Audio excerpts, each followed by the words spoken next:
Ashama akkam jirtu kabajamtoota hordoftoota madda nageenyaa oduun isinitti hima oduu waliin Anumar Sabaati. Yuunivarsiitii Jijjigaatti mormii barattoonni Amaaraa kaasan gara fincilaatti jijjiirame.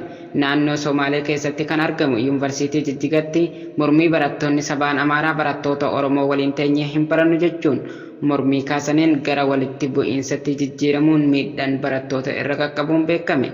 Barattoonni Oromoo muraasa irra miidhaan qaamaa kan qaqqabe yoo ta'u, yeroo ammaa kana mooraa Yuunivarsiitii Jijjigaatti humni addaa naannoo Somaalee fi poolisiin federaalaa seenee tasgabbeessaa kan jiru yoo ta'u, walitti bu'iinsa uumameen garuu hanga ammaatti nageenyi barattoota moorichaatti baratanii yaaddoo keessa jiraachuu gabaasni arganne ni mul'isa. Fincila barattoota sabaan Amaaraa barattoota sabaan Oromoo irratti labsame barattoonni sabaan biroos kan keessatti qooda fudhatan ta'uunis beekamee jira. Oduu keenyatti aanu Walloo keessatti maqaa daldala seeraan araa jedhu itti maxxansanii uummata saamaa jira mootummaan PP. Kaaba Oromiyaa Walloo aanaa Dawwee Harawa keessatti maqaa daldala seeraan araa jedhamu dahoo godhachuun mootummaan abbaa irree aanichaa qabeenya uummataa saamaa jiraachuun beekame. Magaalaa Booraa keessatti suuqa nama Shee Ahmad jedhamu bifa suuraa armaan gaditti mul'atu kanaan saamanii jiraachuu jiraattonni madda nageenyatti himan.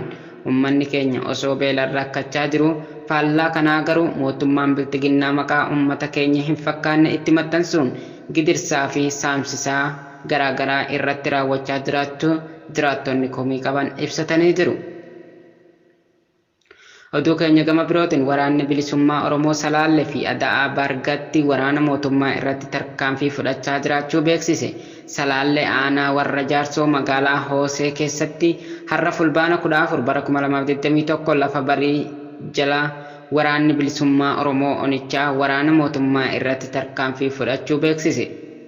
Tarkaanfii kanaan waraana mootummaa irra loltoonni hedduun ajjeefamuun reeffa fi madoon gara Salaaleetti fe'amaa jiraachuu waraanni bilisummaa Oromoo Onichaa ifoomsee jira. Oduma wal fakkaatuun godina lixaa Shawaa aanaa Ada'aa Bargattis ganama kana irraa eegalee waraanni bilisummaa Oromoo tarkaanfii fudhachaa jiraachuu beeksisee jira. Oduu keenya birootiin lolli Itoophiyaa keessatti gaggeeffamaa jiru gara biyyoota Afrikaa biroottis babal'achuu mala jedhe dhaabbanni mootummoota gamtoomanii.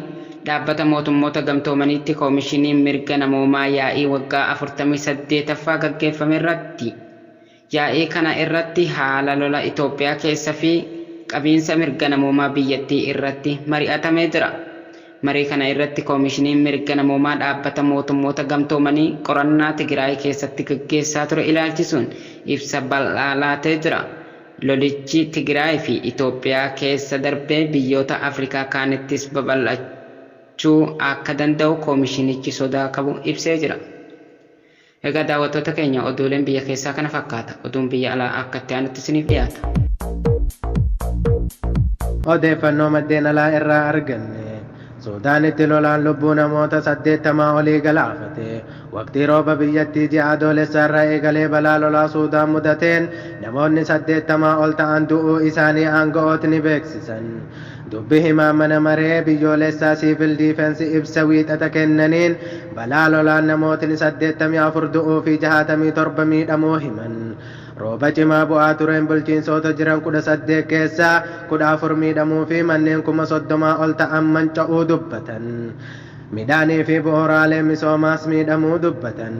UN biyyattii guutuu keessatti yoo xiqqaate namootni 102,000 rooba cimaa fi lolaan miidhamuu tilmaameera. Bara darbe balaa lolaa namoota 100 ol ajjeesee 600 miidhaa akkasumas manneen 100 mancaase hordofee labsii yeroo ariifachiisaa labsitee ture. Lammiileen Eertiraa mana hidhaa Masrii irraa gadi dhiifaman biyyatti deebi'uu didan. Lammiileen Eertiraa mana hidhaa Masrii irraa gadi dhiifaman lubbuu keenyaaf sodaanna jechuun biyya isaaniitti deebi'uu akka didan Amnesty International ibse.